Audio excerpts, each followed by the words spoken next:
नमस्कार।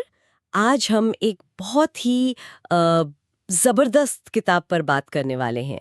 Victor Frankel की man search for meaning. हाँ, अर्थ की तलाश। ये किताब फ्रैंकल के अपने अनुभवों पर आधारित है, वो भी नाजी कंसंट्रेशन कैंप के। बिल्कुल। और कैसे उन अनुभवों से उनका एक पूरा मनोचिकित्सा का सिद्धांत निकला। हाँ, लोगोथेरेपी।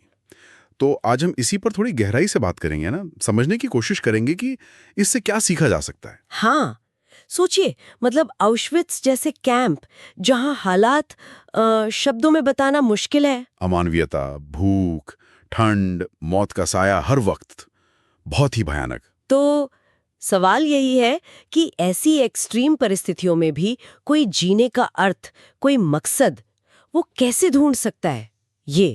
यही सबसे बड़ा सवाल है। और पता है, फ्रैंकल ने वहां एक बड़ी हैरान करने वाली चीज नोटिस की। क्या? उन्होंने देखा कि जिन कैदियों के पास जीने की कोई वजह थी, कोई मकसद, कोई क्यों था, हाँ हाँ, एक क्यों। वो लोग उन भयानक हालात में भी ज्यादातर जिंदा बच पाए, उन लोगों से ज्यादा जिनके पास कोई उम्मीद नहीं बची थी। अच्छा। शारीरिक कष्ट से ज्यादा मन की बात। बिल्कुल।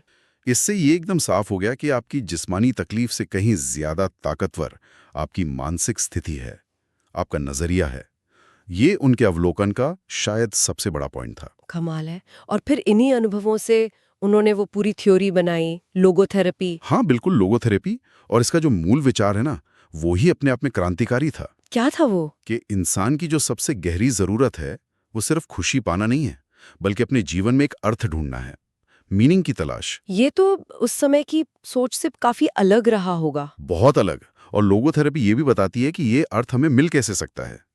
इसके 3 मुख्य रास्ते बताए उन्होंने। अच्छा, कौन कौन से? पहला, किसी काम से, कोई काम पूरा करने से, कुछ बनाने से, कोई हुनर, कोई प्रोजेक्ट।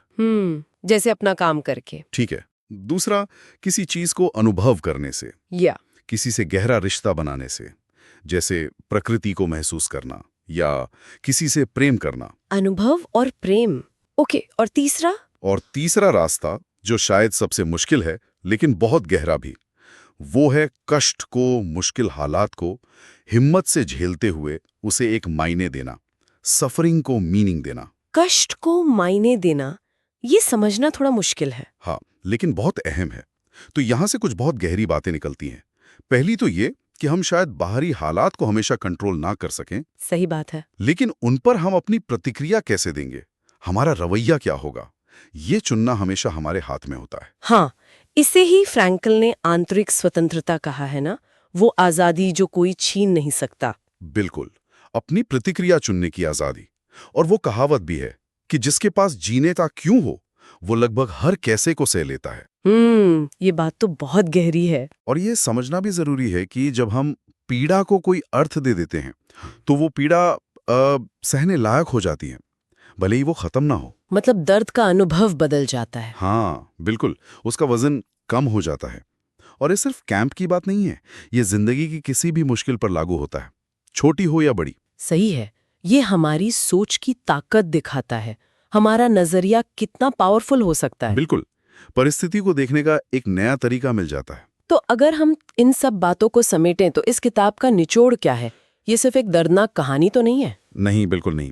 ये सिर्फ आप बीती नहीं है, ये मुश्किल वक्त में उम्मीद की एक जबरदस्त मिसाल है। ये दिखाती है कि अगर जीवन में उद्देश्य हो तो इंसान की सहन शक्ति, उसका हौसला कितना बढ़ जाता है, हालात चाहे कितने भी बुरे क्यों ना हो। एकदम सही। ये हमें याद दिलाता है कि अपना नजरिया चुनने की ताकत और मुश्किल में भी अर्थ खोजने की काबिलियत वो हमारे अंदर ही है। एक मजबूत मानसिक ढांचा देता है। बिल्कुल, एक फ्रेमवर्क मिलता है।